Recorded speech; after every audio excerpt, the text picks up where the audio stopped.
차가운 가을비가 서울의 아스팔트를 적시고 있었다. 윤서연은 종합병원 중환자실 앞 차가운 복도 의자에 앉아 하염없이 창밖을 바라보았다. 빗방울이 유리창에 부딪혀 흘러내리는 모습이 마치 그녀의 눈물처럼 보였다. 불과 몇 달 전까지만 해도 그녀는 대한민국 굴지의 기업 SY그룹의 외동딸 모두가 부러워하는 삶의 중심에 서 있었다. 세상은 온통 그녀를 위해 존재하는 것 같았고 미래는 장밋빛 약속으로 가득했다. 하지만 그 모든 것은 신기루처럼 한순간에 사라졌다. SY그룹의 부도는 거대한 쓰나미처럼 그녀의 모든 것을 앗아갔다. 수십 년간 아버지가 피땀 흘려 이룩한 회사는 채권단에게 갈갈이 찢겼고 호화롭던 저택에는 차 앞 딱지가 붙었다. 충격으로 쓰러진 아버지는 의식불명 상태로 중환자실에 누워 생사를 넘나들고 있었다. 매일같이 쌓여가는 병원비와 집요하게 걸려오는 빚독촉 전화는 24살의 그녀가 감당하기에는 너무나도 무거운 짐이었다. 그녀를 더욱 비참하게 만든 것은 사랑의 배신이었다. 대학 시절부터 모든 것을 함께했던 연인 강지훈. 그녀는 그가 자신의 마지막 버팀목이 되어줄 것이라 믿었다. 하지만 현실은 냉혹했다. 집안이 몰락하자 그는 기다렸다는 듯이 등을 돌렸다. 서연아 미안해. 우린 이제 사는 세상이 달라졌어. 싸늘하게 변한 그의 눈빛과 목소리는 그녀의 심장에 비수처럼 꽂혔다. 그가 떠나던 날 세상은 무너져 내렸다. 사랑 명예부. 그녀가 가졌던 모든 것이 그녀를 비웃으며 떠나갔다. 이제 그녀에게 남은 것은 아무것도 없었다. 그때였다. 복도 저편에서 규칙적인 구둣발 소리가 들려왔다. 서연은 무심코 고개를 들었다. 잘 다려진 검은색 정장을 입은 중년의 남자가 비서로 보이는 사람들을 대동하고 그녀를 향해 다가오고 있었다. 그의 얼굴은 감정을 읽을 수 없을 만큼 무표정했고 걸음걸이에서는 조금의 흐트러짐도 찾아볼 수 없었다. 남자는 그녀의 앞에 멈춰 섰다. 압도적인 존재감에 서연은 저도 모르게 몸을 움츠렸다. 윤서연 양인가? 낮고 차분한 목소리였지만 그 안에는 사람을 꿰뚫어 보는 듯한 날카로움이 담겨 있었다. 서연은 자신도 모르게 고개를 끄덕였다. 저는 TK그룹의 강태준 회장이라고 하네. TK그룹. 대한민국 경제를 좌지우지하는 거대 기업. 그 이름만으로도 공기마저 무거워지는 듯 했다. 서연은 혼란스러웠다. 이런 거물이 어째서 자신을 찾아온 것일까? 강태준은 그녀의 혼란을 꿰뚫어 보기라도 한 듯 말을 이었다. 자네의 사정은 익히 들어서 알고 있네. SY그룹의 부채, 그리고 부친의 병원비까지. 힘든 상황이겠지.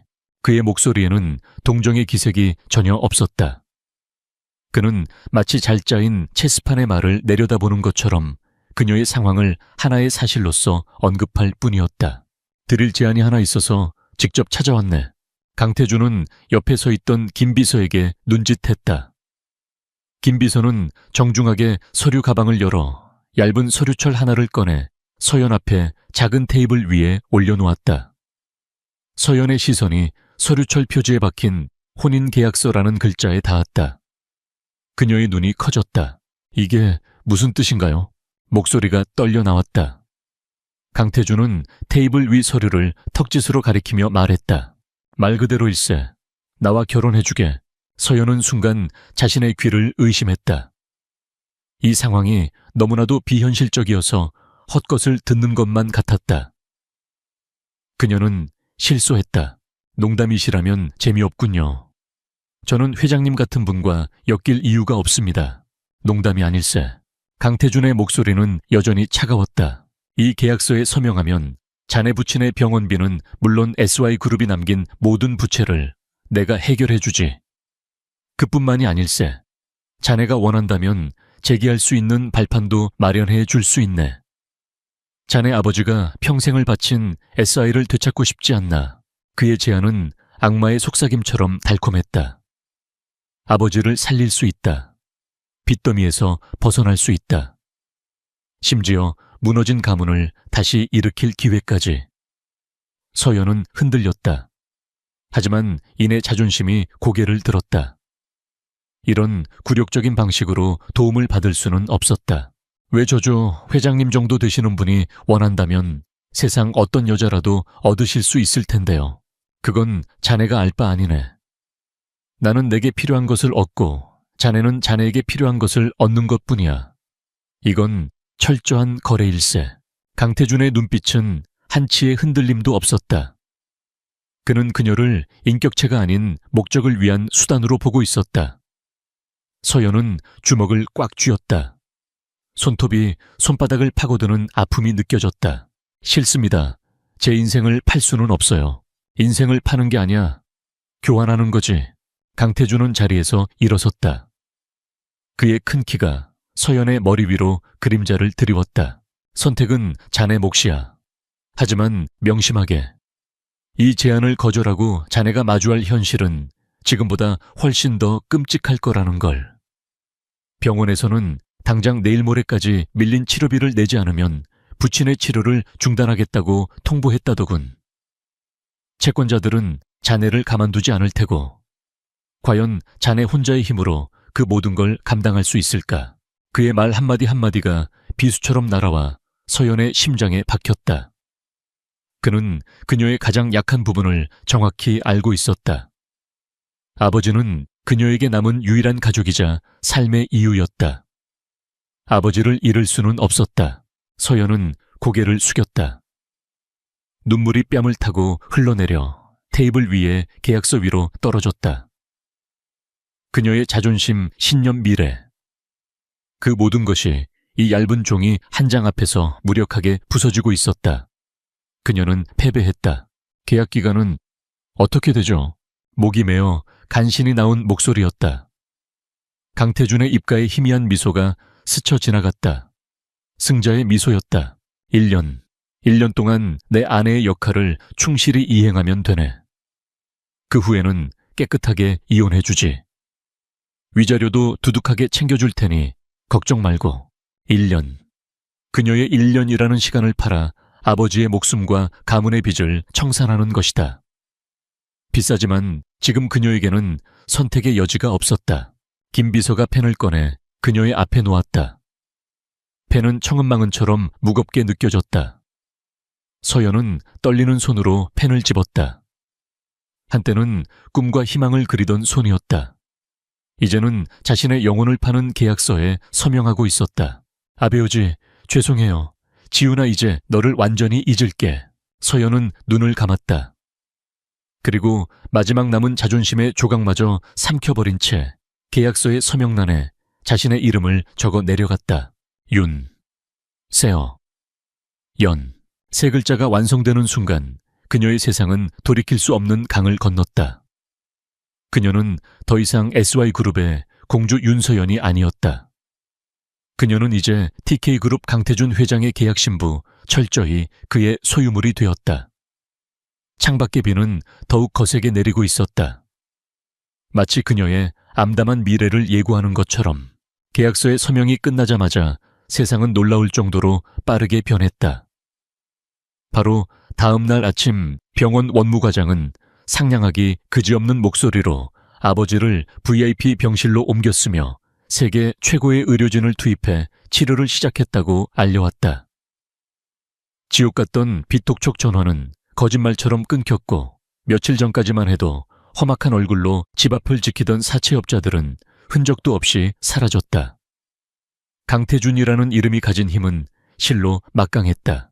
윤서연은 아버지의 깨끗해진 병실을 보며 안도했지만 마음 한구석은 무겁게 가라앉았다.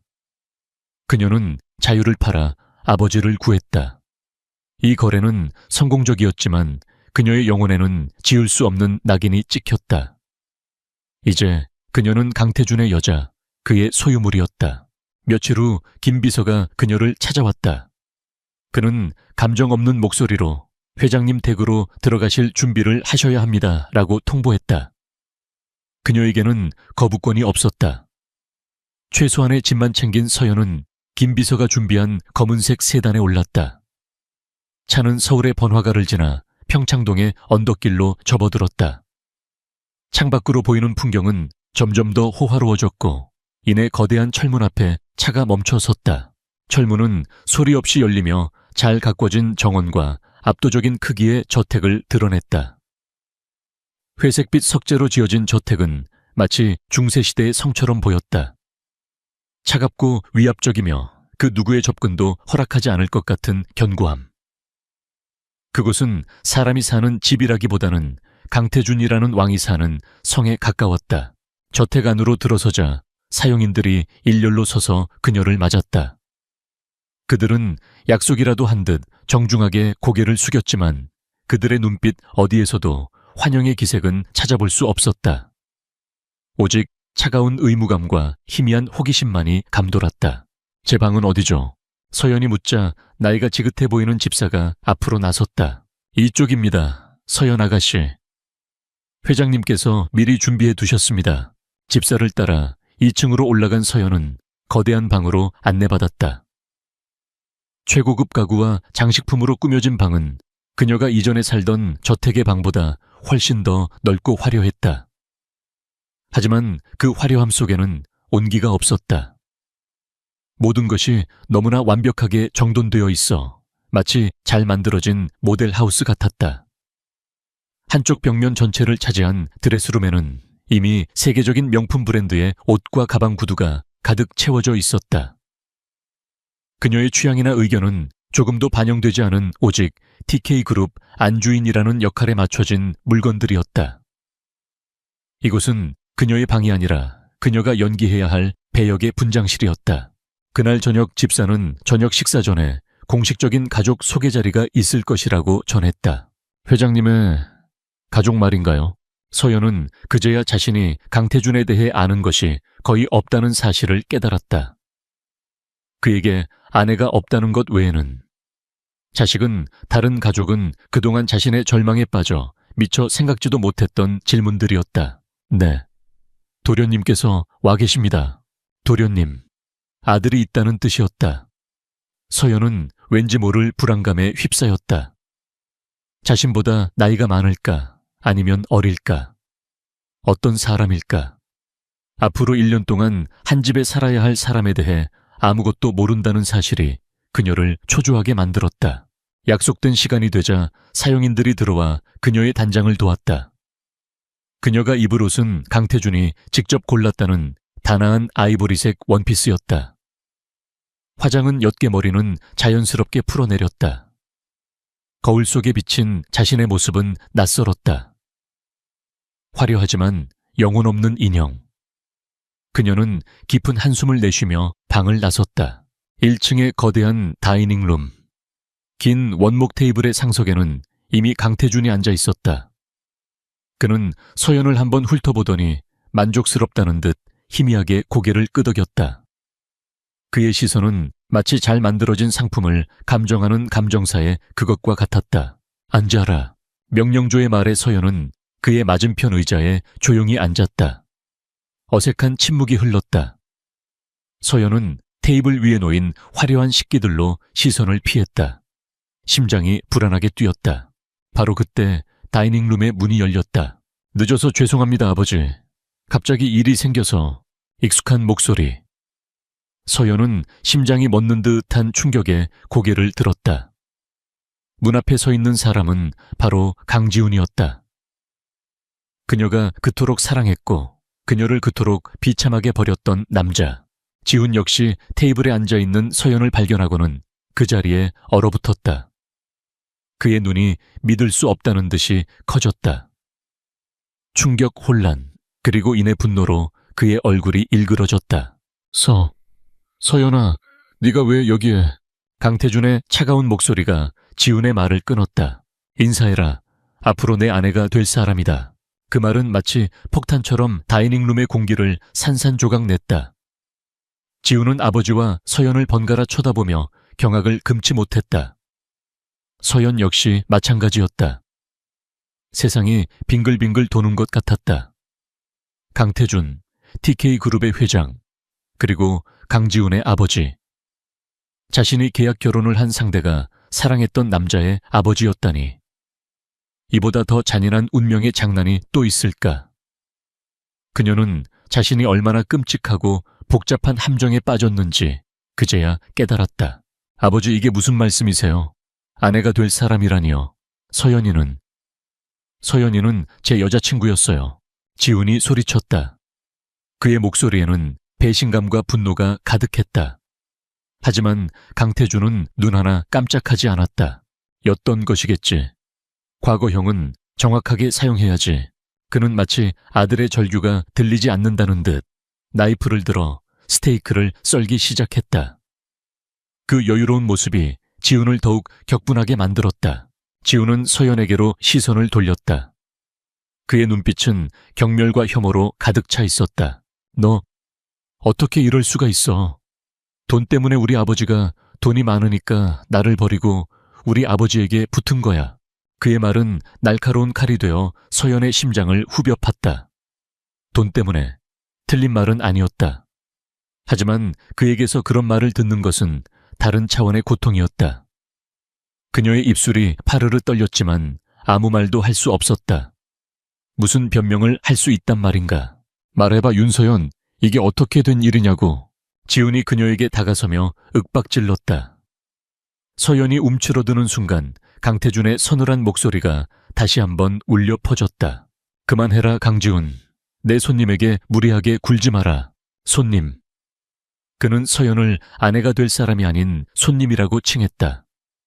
그 말은 지훈뿐만 아니라 서연에게도 깊은 상처를 남겼다. 손님이요, 아버지 제정신이세요. 어떻게 서연이와 결혼할 생각을 하실 수가 있어요? 내 결혼은 내가 알아서 결정한다. 넌 내 아들로서 내 결정을 존중하고 따르기만 하면 돼. 존중, 이런 말도 안 되는 상황을 어떻게 존중합니까? 저는 절대 인정 못합니다. 지훈은 분을 이기지 못하고 테이블을 주먹으로 내리쳤다. 쨍그랑 유리잔이 쓰러지며 와인을 쏟았다. 붉은 와인이 하얀 테이블보 위로 번져나가는 모습이 마치 피처럼 보였다. 결국 지훈은 두고 보세요. 제가 이 결혼 반드시 막을 테니까 라는 말을 남기고 다이닝룸을 뛰쳐나갔다. 거대한 공간에 서연과 강태준 단둘만 남았다. 숨막히는 침묵. 서연은 온몸에 힘이 빠져나가는 것을 느꼈다.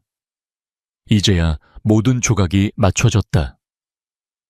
강태준이 수많은 여자 중에 왜 하필 자신을 선택했는지.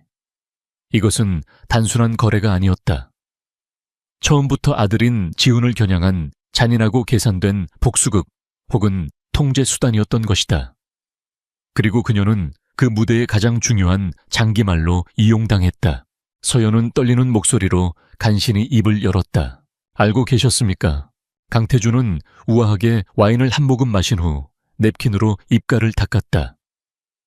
그리고는 마치 아무것도 이해하지 못했다는 듯 되물었다. 무엇을 말인가? 제가 지훈이와 어떤 사이였는지 전부 알고도 이 결혼을 진행하신 거냐고 묻고 있습니다. 분노와 절망이 뒤섞인 그녀의 외침에도 강태준의 표정에는 변화가 없었다. 그는 그저 덤덤하게 하지만 모든 것을 꿰뚫어 보는 눈빛으로 그녀를 응시하며 말했다. 그래, 알고 있었다. 그의 짧은 대답에 서연의 세상은 완전히 무너져 내렸다. 강지훈의 아버지가 남편이 된다는 끔찍한 현실을 마주한 그날 밤, 윤서연은 한숨도 잠들지 못했다. 거대하고 텅 빈 방 안에서 그녀는 철저히 혼자였다. 천국에서 지옥으로 떨어지는 것은 한순간이었지만 그 지옥의 모습은 그녀가 상상했던 것보다 훨씬 더 정교하고 잔인했다. 이것은 단순한 계약 결혼이 아니었다. 강태준은 그녀를 이용해 아들을 통제하고 어쩌면 벌 주고 있는 것이었다. 그녀는 그들 부자 사이에 전쟁터에 던져진 인질에 불과했다. 다음 날 아침 무거운 몸을 이끌고 식당으로 내려갔을 때 이미 강태준과 강지훈이 테이블에 앉아 있었다. 식당 안의 공기는 얼음장처럼 차가웠다. 강태준은 마치 아무 일도 없었다는 듯 태연하게 경제신문을 읽고 있었고 강지훈은 노골적인 경멸이 담긴 눈빛으로 그녀를 쏘아보고 있었다. 서연은 묵묵히 자리에 앉아 스프에 스푼을 담갔다. 음식은 아무 맛도 느껴지지 않았다. 밤새 안녕하셨나 봐. 그런 끔찍한 거래를 하고도 잠이 오던가. 지훈의 비아냥거림이 정적을 깼다. 서연은 대꾸하지 않았다. 지금 그녀에게 가장 필요한 것은 불필요한 감정 소모를 피하는 것이었다. 그녀의 침묵에 지훈은 더욱 화가 난 듯 보였다. 대답도 안 하네. 하긴 이제 TK그룹의 안주인이 되실 몸이니 나 같은 건 눈에 들어오지도 않겠지. 돈맛이 그렇게 좋던 그만하거라. 신문을 보던 강태준이 나지막이 말했다. 그의 목소리에는 힘이 실려 있었다. 지훈은 입술을 깨물며 아버지를 노려보았지만 더 이상 아무 말도 하지 못했다. 그는 숟가락을 거칠게 내려놓고 자리에서 일어나 식당을 나가버렸다. 다시 둘만 남겨졌다. 강태준은 신문에서 눈을 떼고 서연을 바라보았다. 그의 눈빛은 여전히 차갑고 무감정했다. 이 집안에서 살아가려면 지켜야 할 규칙이 몇 가지 있다. 그는 마치 업무 지시를 하듯 말했다. 첫째, 내 아내로서의 품위를 지켜라. 대외적으로 너는 내 얼굴이다. 행동 하나하나에 신중을 기해야 할 거다. 둘째, 내 사생활이나 업무에 대해 묻거나 간섭하지 마라. 넌 그저 주어진 역할에만 충실하면 된다. 셋째, 지훈이와 불필요한 마찰을 만들지 마라. 어차피 곧 익숙해질 거다. 그의 말은 그녀를 인격체가 아닌 잘 관리되어야 할 하나의 소유물로 취급하는 것이었다. 그는 말을 마치고는 지갑에서 검은색 카드를 꺼내 테이블 위로 밀었다.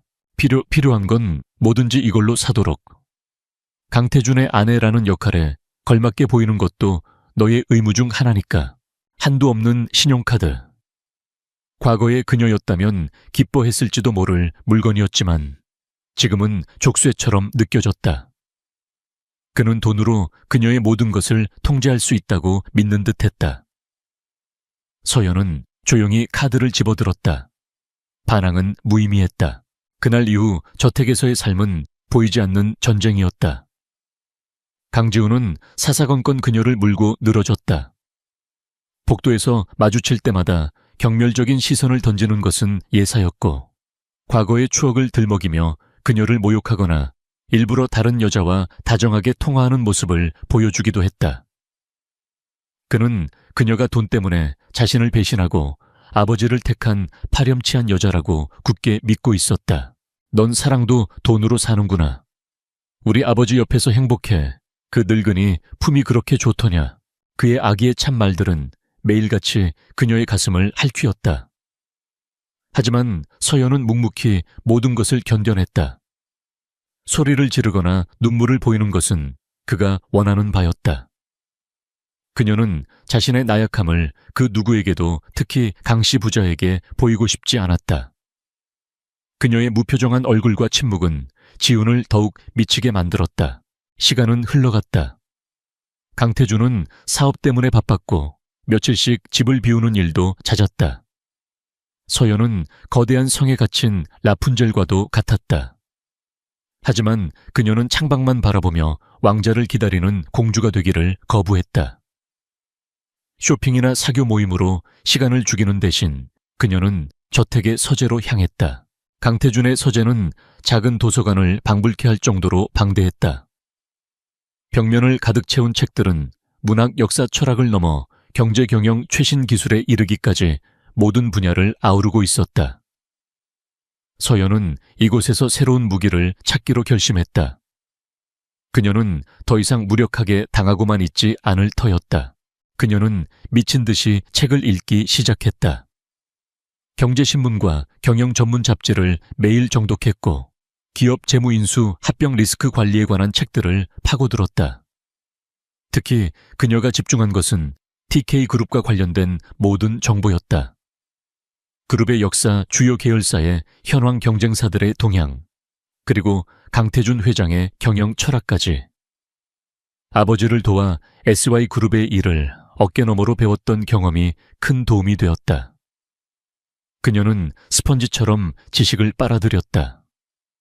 이것은 그녀가 스스로를 지키기 위한 최소한의 방어막이자 언젠가 찾아올지 모를 기회를 잡기 위한 준비였다. 그녀의 이런 변화는 저택의 사용인들을 통해 강태준의 귀에 들어갔다. 그는 보고를 받고 잠시 의외라는 표정을 지었지만 별다른 내색은 하지 않았다. 그는 서연이 절망에 빠져 무너지거나 아니면 생각 없이 명품을 사들이며 시간을 낭비할 것이라 예상했다. 스스로의 가치를 높이기 위해 공부를 시작한 것은 그의 예상 밖의 행동이었다. 그는 서연이라는 장기말이 생각보다 복잡한 수를 가지고 있음을 깨닫고 그녀를 조금 더 유심히 관찰하기 시작했다. 그러던 어느 날 강태준이 그녀에게 말했다. 다음 주 자선 갈래 같이 가야겠다. 준비하도록. 그녀의 첫 공식적인 임무였다. 행사를 며칠 앞두고 그는 저녁 식사 자리에서 무심한 듯 말을 던졌다. TK 로지스틱스 쪽에서 노조 문제로 시끄럽더군. 골치 아픈 일이야. 그것은 단순한 푸념처럼 들렸지만 서연은 그가 자신을 시험하고 있음을 직감했다. 그녀는 최근 TK그룹의 물류 자회사인 TK 로지스틱스의 노사 분규에 대한 기사를 자세히 읽었던 터였다. 갈라가 열리던 날 밤, 서연은 스타일리스트의 도움을 받아 몸에 피디되는 짙은 남색 드레스를 입었다. 과하지 않으면서도 우아한 모습은 TK그룹 안주인의 역할에 완벽하게 부합했다. 행사장에 들어서자 수많은 스포트라이트가 터졌다. 서연은 강태준의 팔짱을 낀 채 조금도 위축되지 않는 당당한 태도로 미소를 지었다. 사람들은 강태준 옆에 선 젊고 아름다운 아내에게 끊임없는 호기심을 보였다. 한 경쟁 그룹의 회장이 다가와 강태준에게 인사를 건네며 교묘하게 말을 꺼냈다. 강 회장님, 요즘 물류 쪽 문제로 고심이 크시겠습니다. 노조라는 게 참 다루기 힘든 상대지요. 그것은 안부를 묻는 척하며 TK그룹의 약점을 떠보는 속셈이었다. 강태준이 대답하려는 순간 서연이 부드럽게 대화에 끼어들었다. 요즘 같은 플랫폼 시대에 물류 시스템은 기업의 혈관과도 같지요. 혈관이 막히면 결국 몸 전체가 마비될 수밖에 없고요. 이번 문제는 단순히 임금 협상을 넘어 변화하는 산업 구조 속에서 노동의 가치를 어떻게 재정립할 것인가에 대한 근본적인 질문이라고 생각해요. 그녀의 목소리는 차분했지만 그 안에는 문제의 본질을 꿰뚫는 통찰력이 담겨 있었다. 그녀는 최근 읽었던 공급망 관리와 노동관계에 대한 기사의 내용을 자신의 생각과 버무려 완벽하게 표현했다. 순간 정적이 흘렀다. 경쟁사 회장은 예상치 못한 날카로운 답변에 당황한 기색이 역력했고 강태준은 처음으로 놀라움이 담긴 눈으로 서연을 바라보았다. 그는 그녀가 그저 아름다운 장식품이 되어 자신의 옆을 지킬 것이라고만 생각했다. 그의 사업에 대해 이토록 깊이 있는 견해를 내놓을 줄은 상상도 못했다. 집으로 돌아오는 차 안둘 사이에는 무거운 침묵이 흘렀다. 하지만 그것은 이전의 어색하고 차가운 침묵과는 다른 종류의 것이었다. 강태준은 창밖을 보고 있었지만 그의 모든 신경은 옆자리에 서연에게 쏠려 있었다. 그녀는 그가 쳐놓은 체스판 위에서 수동적으로 움직이는 말이 아니었다. 스스로 생각하고 판단할 줄 아는 예측 불가능한 존재였다. 그날 밤 강태준은 자신이 사들인 이 여인에 대한 평가를 완전히 수정해야 함을 깨달았다. 자선 갈래서의 일은 윤서연과 강태준 사이에 미묘한 역학관계에 파문을 일으켰다. 강태준은 더 이상 그녀를 단순한 장식품이나 반항적인 아들을 묶어두는 족쇄로만 보지 않았다. 그의 눈에 비친 서연은 예리한 지성과 강인한 내면을 지닌 예측 불가능한 상대였다. 그는 아침 식사 자리에서 더 이상 신문에만 코를 박고 있지 않았다. 대신 그는 종종 사업 현안에 대한 그녀의 의견을 묻곤 했다. 중국 시장에 새로 론칭할 화장품 브랜드의 마케팅 전략에 대해 어떻게 생각하지? 유럽의 환경 규제가 강화되고 있는데 TK 자동차의 수출 라인에 어떤 영향을 미칠 것 같나? 그의 질문은 언제나 무심한 척했지만 그 안에는 그녀를 시험하고 그녀의 능력을 가늠하려는 의도가 숨어 있었다. 서연 역시 그의 의도를 모를 리 없었다. 그녀는 서재에서 밤을 새워가며 쌓은 지식과 과거 SY그룹에서 보고 들었던 경험을 총동원하여 자신의 견해를 논리 정연하게 피력했다. 그녀의 분석은 날카로웠고 때로는 강태준조차 미처 생각하지 못했던 허점을 짚어내기도 했다. 두 사람의 대화가 깊어질수록 그들을 지켜보는 강지훈의 마음은 더욱 복잡해졌다. 그는 아버지가 저 여자에게 휘둘리고 있다고 생각했다. 돈을 보고 접근한 여우 같은 계집에게 현혹되어 회사의 중요한 기밀까지 논하고 있다고 믿었다. 질투와 분노가 그의 눈을 가렸다. 아버지, 저 여자 말을 어떻게 믿으세요? SY그룹이 왜 망했는지 잊으셨어요. 경영 능력도 없는 집안의 딸일 뿐이라고요. 그가 쏘아붙일 때마다 강태준은 차가운 눈으로 아들을 제압했다. 네가 모르는 게 있다. 서연이는 네 생각보다 훨씬 더 깊은 사람이야. 아버지의 인정은 지훈에게 더 큰 상처가 되었다. 그는 서연을 향한 증오와 함께 어쩌면 자신이 그녀를 너무 쉽게 판단하고 버렸을지도 모른다는 희미한 후회를 느끼기 시작했다. 과거 그녀는 언제나 총명했고 누구보다 아버지를 존경하며 회사의 일을 배우려 애썼다. 그녀가 정말 돈 때문에 자신을 버린 속물이기만 할까? 혼란스러운 감정 속에서 그는 아버지와 서연의 관계를 더욱 날카롭게 주시했다. 그러던 어느 날 서연에게 낯선 번호로 전화가 걸려왔다. 망설이다 전화를 받자 귀에 익은 목소리가 들려왔다. 아가씨, 저 박 부장입니다. SY그룹 기획실에 있던 박진수요. 박 부장은 아버지의 오른팔처럼 일했던 충신이었다. 회사가 부도난 후 뿔뿔이 흩어져 연락이 끊겼던 터였다. 부장님, 어떻게 지내셨어요? 저는 괜찮습니다만. 아가씨 드릴 말씀이 있습니다. 혹시 잠시 뵐 수 있을까요?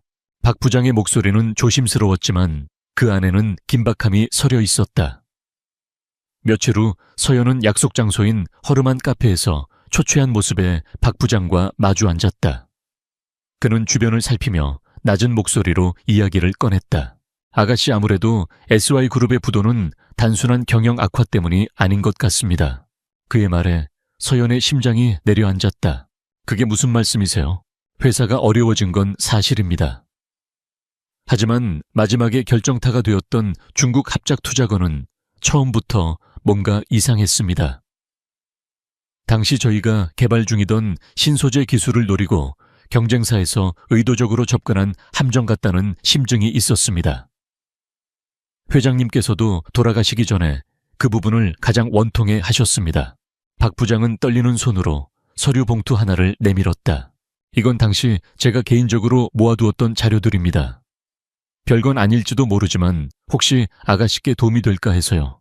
집으로 돌아오는 내내 서연의 머릿속은 복잡했다. 아버지의 몰락이 누군가의 계획된 음모일 수도 있다는 생각에 피가 거꾸로 솟는 것 같았다. 그날 밤 그녀는 서재에서 박 부장이 넘겨준 자료와 과거 SY그룹의 재무제표 투자 보고서들을 펼쳐놓고 밤을 새워 분석하기 시작했다. 자료를 파고들수록 의문점은 눈덩이처럼 불어났다. 특히 중국 투자건을 주선했던 컨설팅 회사는 유령 회사에 가까웠고 투자 계약서의 몇몇 조항들은 교묘하게 SY그룹에 불리하게 작성되어 있었다. 아버지는 왜 이런 허술한 계약을 받아들였을까? 당시 아버지는 이미 건강이 좋지 않았고 주변의 감언이설에 쉽게 흔들렸을 가능성이 있었다.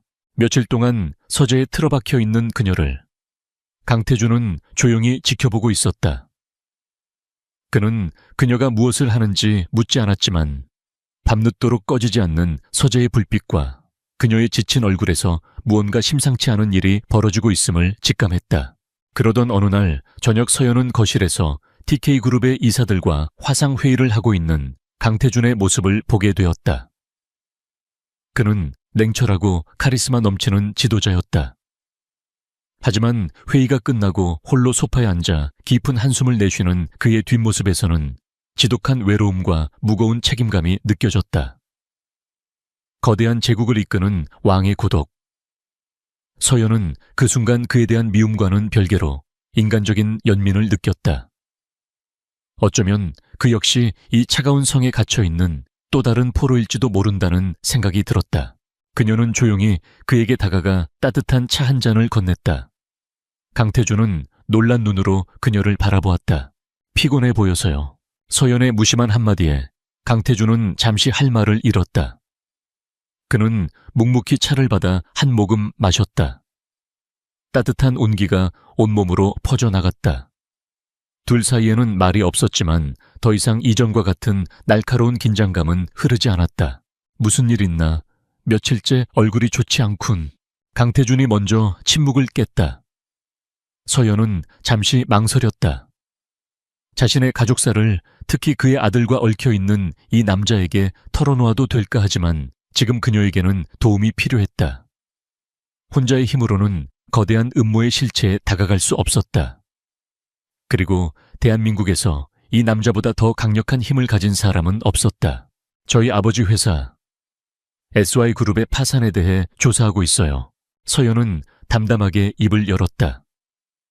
그리고 박 부장에게서 들은 이야기와 자신이 찾아낸 의문점들을 조심스럽게 설명했다.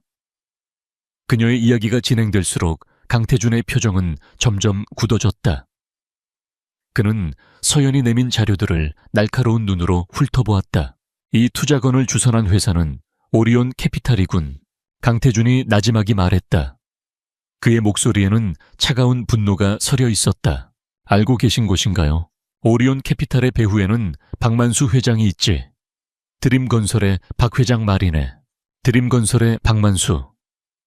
그는 TK그룹의 오랜 숙적이자 업계에서 비열하고 무자비하기로 소문난 인물이었다. 모든 조각이 맞춰지는 순간이었다. 박만수가 SY그룹의 신기술을 빼앗기 위해 의도적으로 함정을 파고 회사를 무너뜨린 것이다. 서연은 온몸에 소름이 돋았다. 거대한 적의 실체를 확인한 순간 두려움과 함께 복수심이 불타올랐다. 그녀는 강태준을 바라보았다. 그의 눈빛 역시 분노로 이글거리고 있었다. 박만수는 그의 적이기도 했다. 박 회장은 아주 오래전부터 TK를 집어삼키려고 했지. 아마 자네 아버지를 이용해 우리 그룹을 흔들려 했을 수도 있겠군. 적의 적은 동지라고 했던가. 그 순간 윤서연과 강태준 사이에는 계약 관계를 넘어서는 기묘한 연대감이 형성되었다. 그들은 공동의 적을 갖게 된 것이다. 서연은 이제 혼자가 아니었다. 비록 그것이 또 다른 거래의 시작일지라도 그녀는 기꺼이 그 손을 잡을 준비가 되어 있었다. 공동의 적 박만수 회장의 존재는 강태준과 윤서연의 관계를 새로운 국면으로 이끌었다. 더 이상 그들은 채권자와 채무자 혹은 가짜 부부의 역할에만 머무르지 않았다. 보이지 않는 끈으로 연결된 위태로운 동맹이 시작된 것이다. 다음 날 아침 강태준은 출근 준비를 하며 무심하게 말했다. 김 비서에게 말해두었네. 자네가 조사하는 일에 필요한 건 뭐든 지원해 줄 걸세. 그것은 암묵적인 승인이자 전폭적인 지지의 약속이었다. 서연은 고개를 끄덕였다. 감사를 표하기에는 그들의 관계가 너무나 복잡했지만 그녀는 그의 도움을 거절할 이유가 없었다. 복수는 이제 그녀 혼자만의 숙제가 아니었다. 강태준의 충직한 그림자인 김 비서는 유능함 그 자체였다. 그는 서연에게 TK그룹의 정보팀이 분석한 방대한 자료를 가져다 주었고 그녀가 필요로 하는 법률 및 회계 자문 인력을 즉시 연결해 주었다. 서연은 마치 강력한 군대를 얻은 사령관처럼 박만수와 그가 내세운 유령 회사 오리온 캐피탈의 실체를 파헤치기 시작했다. 조사가 깊어질수록 박만수가 쳐놓은 거미줄은 상상 이상으로 거대하고 추악했다. 그는 수많은 페이퍼 컴퍼니를 통해 불법 비자금을 조성하고 정관계 인사들에게 뇌물을 뿌리며 자신만의 왕국을 구축해왔다. SY그룹을 무너뜨린 수법은 그의 수많은 악행 중 빙산의 일각에 불과했다. 특히 서연을 경악하게 한 것은 아버지가 개발하던 신소재 기술의 정체였다. 그것은 단순히 상업용 신소재가 아니었다. 군용으로도 전용이 가능한 국가 핵심 기술에 해당하는 민감한 기술이었다. 박만수는 그 기술을 손에 넣어 해외 방산업체에 팔아넘기려 했던 것이다. 아버지는 평생을 바친 연구가 나라를 위협하는 무기로 변질될 것을 우려해 해외 매각을 완강히 거부했고 결국 박만수의 표적이 되었다. 회장님께서는 이 모든 걸 언제부터 알고 계셨나요? 어느 날 밤 서재에서 자료를 검토하던 서연은 맞은편에 앉아있던 강태준에게 물었다. 그는 박만수와 관련된 자료를 볼 때마다 마치 오래된 상처를 들여다보는 듯한 눈빛을 하곤 했다. 강태준은 잠시 말이 없다가 입을 열었다. 박만수는 내 오랜 숙적이다. 10수년 전 그놈이 친덫에 걸려 내 아버지가 돌아가셨지. 그의 목소리는 낮고 건조했지만 그 안에는 깊은 슬픔과 분노가 응축되어 있었다. 서연은 처음으로 그의 과거를 엿보았다. 냉혈한 기업가로만 보였던 그의 갑옷 아래에 감춰진 아픔이었다. 그는 아버지의 복수를 위해 그리고 TK그룹을 지키기 위해 평생을 박만수와 싸워왔던 것이다. 그의 고백은 서연의 마음에 또 다른 질문을 던졌다. 그렇다면 자신과의 결혼은 대체 무엇이었을까? 단순히 아들을 통제하기 위한 수단이었을까? 아니면 제가 필요하셨군요. 서연이 나지막이 말했다. SY그룹의 유일한 상속녀인 제가. 아버지의 기술 특허권을 잠재적으로 보유하고 있는 제가 박만수에게 복수하기 위한 마지막 열쇠였던 건가요? 그녀의 날카로운 질문에 강태준은 시선을 피하지 않았다. 틀린 말은 아니지. 그의 인정은 차가웠지만 서연은 더 이상 상처받지 않았다. 이제는 그의 계산적인 면모에 익숙해졌다. 하지만 그의 다음 말은 그녀의 마음을 흔들었다. 하지만 그게 전부는 아니야. 박만수는 뒤처리를 아주 깔끔하게 하는 놈이지. 자네 아버지는 돌아가셨지만 기술의 행방을 아는 유일한 사람인 자네는 그놈에게 눈엣가시였을 거다. 혼자였다면. 넌 이미 이 세상 사람이 아니었을지도 몰라. 그의 말은 충격이었다. 그는 그녀를 이용한 것이 맞지만 동시에 그녀를 지킨 것이기도 했다. 자신만의 오만하고 독선적인 방식으로 그는 그녀를 자신의 안전한 성 안으로 끌어들여 세상의 위험으로부터 격리시켰던 것이다. 서연은 혼란스러웠다. 이 남자를 계속 미워해야 할까 아니면 어쩌면 고마워해야 할까. 한편 강지우는 집안의 감도는 낯선 기류를 감지하고 있었다. 아버지와 서연은 더 이상 서로를 적대시하지 않았다.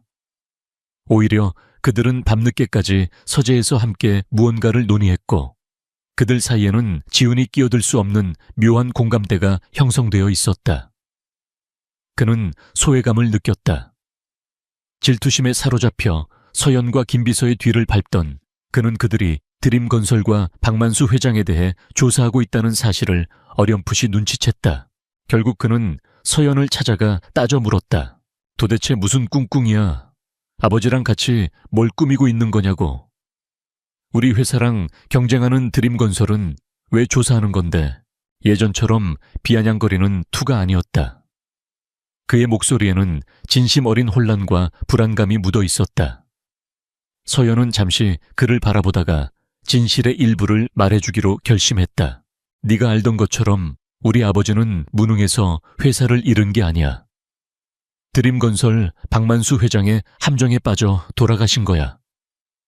그리고 난 아버지의 복수를 하려는 거고. 지우는 큰 충격을 받은 듯 보였다. 그는 자신의 아버지가 서연의 아버지를 죽음으로 몰아넣은 원수와 싸우고 있으며 서연은 그 복수의 중심에 서 있다는 사실을 받아들이기 힘들어했다. 자신이 그동안 그녀에게 얼마나 큰 상처를 주었는지 깨닫기 시작했다. 그들의 움직임은 박만수의 귀에도 들어갔다. 그의 정보망은 거미줄처럼 서울 전역에 퍼져 있었다. 강태준의 새 아내가 자신의 과거를 들쑤시고 다닌다는 보고를 받은 그는 코웃음을 쳤다. 고작 계집애 하나가 뭘 할 수 있다고. 하지만 강태준이 뒤에 있다면 얘기가 다르지. 경고를 한번 해줘야겠군. 위협은 생각보다 빨리 찾아왔다. 서연이 혼자 운전해서 아버지의 병문안을 다녀오던 길이었다. 한적한 도로에서 갑자기 거대한 덤프트럭 한 대가 중앙선을 넘어 그녀의 차를 향해 돌진했다. 서연은 비명을 지르며 핸들을 꺾었다. 끼익 굉음과 함께 차가 가드레일을 들이받고 멈춰 섰다. 덤프트럭은 잠시 멈칫하는가 싶더니 이내 속도를 높여 사라져버렸다. 명백한 고의였다. 에어백 덕분에 큰 부상은 피했지만 서연은 공포에 질려 온몸을 떨어야 했다. 박만수의 경고였다. 여기서 멈추지 않으면 다음은 없다는 무언의 협박. 하지만 그의 협박은 오히려 서연의 복수심에 불을 지폈다. 그녀는 여기서 물러설 수 없었다. 그날 밤 김 비서로부터 결정적인 정보가 도착했다. 오리온 캐피탈의 자금 흐름을 추적한 끝에 박만수의 비자금을 관리하던 핵심 인물의 신원을 파악해낸 것이다.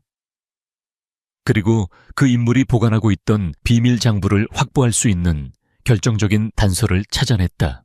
그 장부만 손에 넣으면 박만수를 무너뜨릴 수 있었다.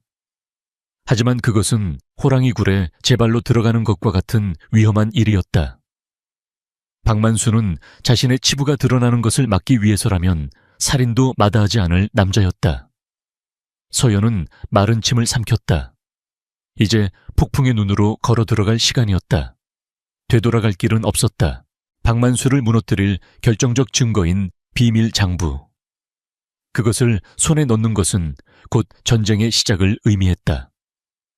강태준의 서재는 순식간에 TK그룹의 비밀작전 지휘본부로 변했다. 강태준과 김비서 그리고 윤서연은 박만수의 비자금 관리인인 최이색에 접근해 장부를 빼낼 계획을 세웠다. 너무 위험해. 자네가 직접 나서는 건 안 돼. 지난번에 덤프트럭 사고로 충격을 받은 강태준은 서연의 작전 참여를 완강히 반대했다. 그의 목소리에는 업무적인 냉정함이 아닌 개인적인 걱정이 짙게 배어 있었다. 아니요, 제가 가야 해요.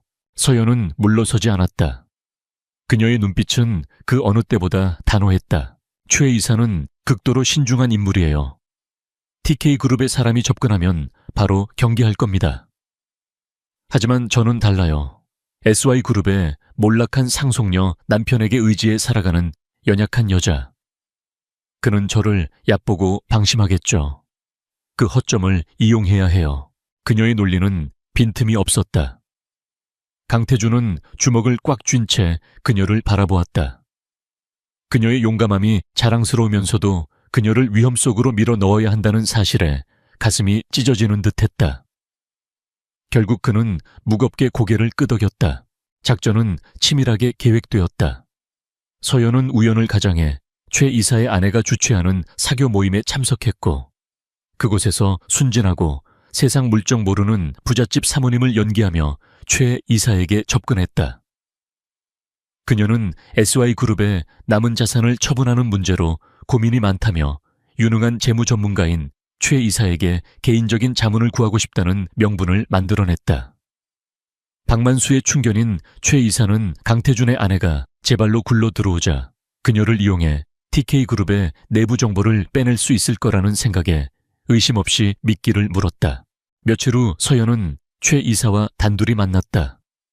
그녀는 약속 장소인 호텔 라운지에서 최 이사가 잠시 자리를 비운 사이 김 비서가 건네준 특수 장비를 이용해 그의 서류 가방 안에 있던 노트북의 데이터를 순식간에 복제했다.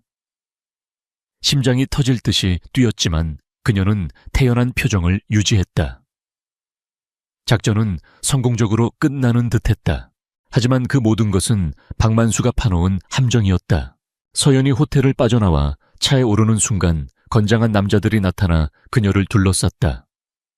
저항할 틈도 없이 그녀는 검은 밴 안으로 끌려 들어갔다. 그녀가 복제한 데이터는 가짜였고 그녀의 접근 자체를 예상했던 박만수가 역으로 덫을 놓은 것이었다. 같은 시각 TK그룹은 창사 이래 최악의 위기를 맞고 있었다. 박만수는 언론과 증권가에 TK그룹의 분식회계 의혹과 강태준 회장의 사생활에 대한 악의적인 루머를 터뜨렸다. 특히 서연과의 계약 결혼은 아들의 전 여자친구를 돈으로 빼앗은 부도덕한 재벌 총수라는 자극적인 타이틀로 포장되어 일파만파 퍼져나갔다. TK그룹의 주가는 폭락했고 투자자들은 동요했으며 이사회는 긴급 회의를 소집하라며 아우성쳤다. 강태준은 두 개의 전쟁터에 동시에 내몰렸다. 한쪽에서는 평생을 바친 회사가 무너지고 있었고 다른 한쪽에서는 사랑하는 여자가 적의 손에 인질로 잡혀 있었다. 그의 전화벨이 울렸다. 발신자는 박만수였다. 강태준이 꼴이 말이 아니더군. 내 놈이 평생을 쌓아 올린 성이 무너지는 기분이 어떤가. 박만수의 조롱 섞인 목소리가 스피커를 통해 흘러나왔다. 강태준은 간신히 분노를 억누르며 말했다. 서연이는 어디 있나? 원하는 게 뭐냐? 간단해. TK 자동차 경영권을 넘겨. 그럼 그 계집애 머리카락 하나 안 다치고 돌려보내주지. TK 자동차는 그룹의 심장이었다. 그것을 내놓으라는 것은 TK 그룹 전체를 포기하라는 말과 같았다. 강태준의 얼굴에서 핏기가 사라졌다. 언제나 냉철하고 흔들림 없던 제왕의 모습은 온데간데 없었다. 그는 절망에 빠져 책상을 주먹으로 내리쳤다. 그의 눈에는 핏발이 섰다. 그 처절한 모습을 문 밖에서 강지훈이 모두 지켜보고 있었다. 지훈은 그 순간 깨달았다. 아버지가 서연을 진심으로 사랑하고 있다는 것을, 자신이 질투와 오해 속에서 얼마나 어리석었는지를. 죄책감이 그의 온몸을 덮쳤다. 그는 비틀거리며 아버지의 집무실로 들어섰다. 아버지, 제가 구할게요. 서연이 제가 구해오겠습니다. 그것은 반항가의 모습이 아닌 한 명의 어른으로서 내뱉는 결연한 다짐이었다. 지우는 울먹이며 말했다. 서연이가 예전에 저한테 준 목걸이가 있어요. 혹시 몰라서 위치 추적 기능을 넣어놨었는데 그거를 아직 하고 있을지도 몰라요. 제발 저한테 기회를 주세요. 지푸라기라도 잡는 심정으로 강태준은 아들을 바라보았다. 한편 납치된 서연은 폐창고로 보이는 곳에 갇혀 있었다. 두려웠지만 그녀는 정신을 놓지 않았다. 이곳을 빠져나갈 방법을 찾아야 했다. 그녀는 박만수의 부하들이 방심한 틈을 타 몰래 숨겨두었던 작은 머리핀으로 손에 묶인 결박을 풀기 시작했다. 강태준은 박만수에게 TK 자동차의 경영권을 넘기겠다고 약속하며 시간을 벌었다. 그 사이 지우는 목걸이의 신호를 추적해 서연이 갇힌 장소를 찾아냈고, 김 비서는 TK 그룹의 모든 보안 인력을 동원해 구출 작전을 개시했다. 약속 장소인 항구의 폐창고. 강태준은 홀로 박만수와 마주섰다. 박만수는 승리감에 도취되어 의기양양하게 웃었다. 결국 내 놈도 별 수 없군. 여자 하나 때문에 내 모든 걸 버리는 꼴이라니. 넌 사랑을 모르지. 평생 돈과 권력의 노예로 살았으니. 강태준이 경멸적으로 대꾸했다. 그의 말에 박만수의 얼굴이 일그러졌다. 바로 그때였다. 이제 그만하시죠, 박만수 회장님. 창고 한쪽에서 서연의 목소리가 들려왔다. 박만수의 부하 몇몇이 쓰러져 있었고 서연은 조금 다친 모습이었지만 당당하게 서 있었다. 스스로 결박을 풀고 기회를 엿보다 밖에서 소란이 일어난 틈을 타 부하들을 기습한 것이었다. 박만수가 당황한 사이 창고의 모든 문이 동시에 열리며 경찰 특공대가 들이닥쳤다. 지훈이 미리 경찰에 신고했던 것이다. 네가 가진 장부는 가짜야, 증거는 없어. 박만수가 발악하며 소리쳤다. 하지만 강태준은 차갑게 웃었다. 누가 장부 하나만 믿는다고 했나. 그 순간 모든 방송사의 저녁 뉴스 속보로 TK그룹이 제공한 결정적인 증거들이 터져 나왔다. 서연이 미끼 역할을 하는 동안 김 비서가 이끄는 또 다른 팀이 최 이사의 약점을 파고들어 진짜 비밀 장부의 원본 파일을 확보했던 것이다. 박만수의 비자금 내역 불법 로비, SY그룹 기술 탈취의 전모가 세상에 낱낱이 공개되었다. 모든 것이 끝났다. 박만수와 그의 일당은 그 자리에서 체포되었다. 강태준은 모든 것이 끝나자마자 서연에게 달려갔다. 그는 그녀의 어깨를 붙잡고 상처는 없는지 미친 듯이 살폈다. 그의 눈에는 안도와 두려움, 그리고 주체할 수 없는 사랑이 뒤섞여 있었다. 미안하다. 내가 너를 위험하게 만들었어. 그의 목소리는 심하게 떨리고 있었다. 서연은 말없이 그의 품에 안겼다. 길고 길었던 폭풍이 마침내 지나갔다. 적은 패배했고 그들은 살아남았다. 하지만 이 하룻밤의 사투는 그들의 모든 것을 바꿔놓았다. 계약으로 시작된 관계는 이제 그 어떤 말로도 정의할 수 없는 운명이 되어버렸다. 박만수 회장의 체포는 대한민국 재계에 거대한 지각 변동을 일으켰다. 그의 몰락과 함께 SY그룹의 파산 뒤에 숨겨져 있던 추악한 진실이 만천에 드러났다. 언론은 연일 박만수의 비리와 TK그룹과의 악연, 그리고 그 속에서 모든 것을 바로잡은 강태준 회장과 윤서연의 이야기를 대서특필했다. TK그룹의 주가는 비이자 반등을 그리며 이전보다 더 높은 곳으로 치솟았다. 위기는 오히려 그룹의 투명성과 저력을 증명하는 기회가 되었다. 강태준 회장은 부정을 파헤친 정의로운 경영인으로 대중의 찬사를 받았다. 동시에 억울하게 회사를 빼앗기고 쓰러져야 했던 SY그룹 윤 회장의 명예도 완전히 회복되었다.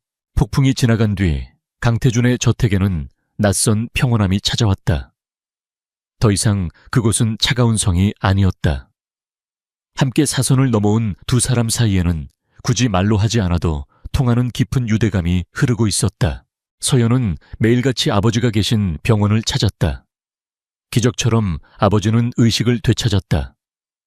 아직 몸을 제대로 가누지는 못했지만 딸의 손을 잡고 눈물을 흘릴 기력은 있었다. 서연은 아버지의 귓가에 모든 진실을 속삭여 주었다. 아버지의 명예는 회복되었고 아기는 죗값을 치르게 되었노라고. 아버지의 눈에서 안도와 감사의 눈물이 흘러내렸다. 그의 회복은 더뎠지만 그는 살아남을 것이다. 서연에게는 그것만으로도 충분했다. 저택에서는 또 다른 변화가 일어나고 있었다. 강지우는 완전히 다른 사람이 되어 있었다. 그는 더 이상 서연을 증오와 경멸의 눈으로 보지 않았다. 대신 그의 눈에는 깊은 죄책감과 미안함이 어려 있었다. 그는 강태준과 단둘이 마주 앉았다. 아버지 죄송합니다. 제가 너무 어렸고 모든 것을 오해했습니다. 지우는 처음으로 아버지에게 진심으로 고개를 숙였다. 강태준 역시 이전과는 다른 부드러운 눈으로 아들을 바라보았다. 이번 사건을 겪으며 그 역시 많은 것을 깨달았다. 자신의 방식이 아들에게 얼마나 큰 상처를 주었는지. 아니, 나도 미안하다 아들아. 너를 믿고 기다려주지 못했어. 내 방식대로 널 통제하려고만 했지. 어색하지만 진심이 담긴 사과. 수십 년간 얼어붙어 있던 부자 관계가 비로소 녹아내리는 순간이었다.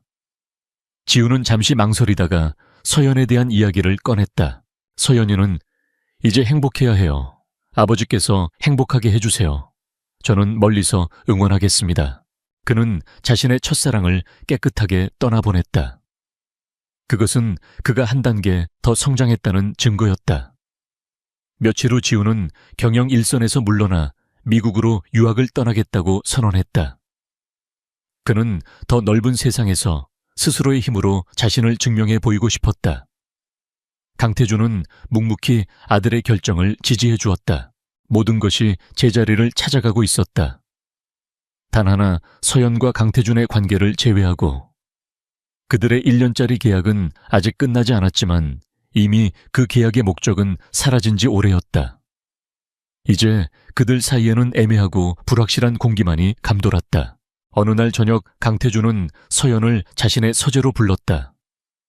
테이블 위에는 그들의 운명을 바꿔놓았던 낡은 혼인 계약서 한 부가 놓여 있었다. 그는 라이터 하나를 꺼내 들었다. 이 종이는 이제 아무 의미가 없게 합기지. 그가 나지막이 말했다. 서연은 말없이 그를 바라보았다. 처음엔 복수와 자네를 보호하려는 목적이 뒤섞여 있었네. 그리고 자네의 총명함과 강인함에 대한 호기심도 있었지.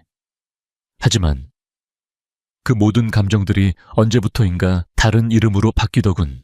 그는 자리에서 일어나 그녀에게로 다가왔다.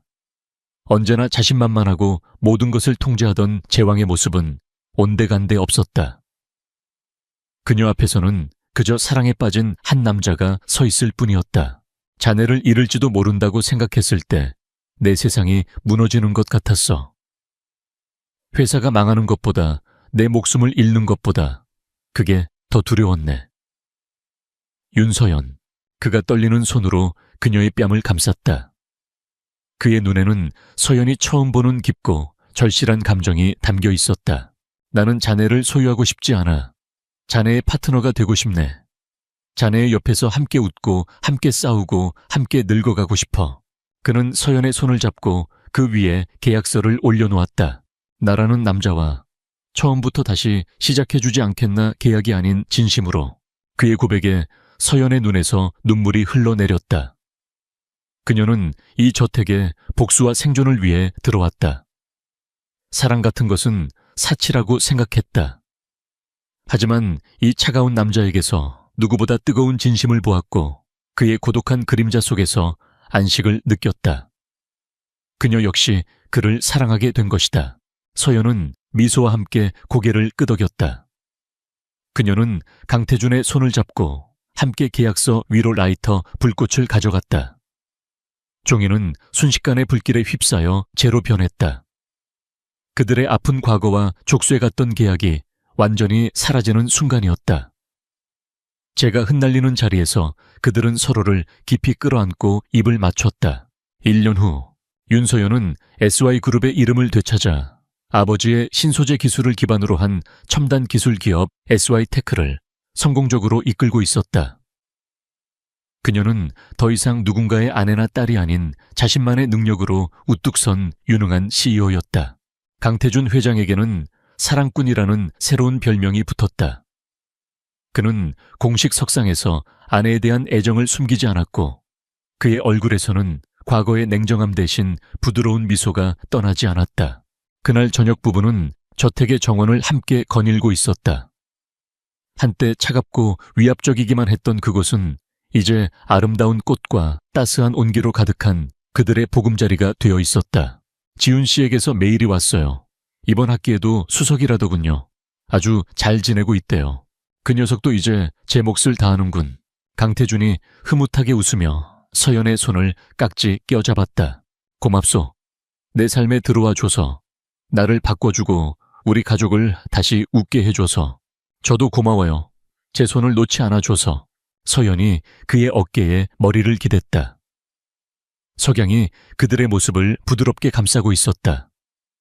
절망의 잿더미 속에서 시작된 인연이었지만 그들은 서로에게 구원이자 유일한 사랑이 되었다.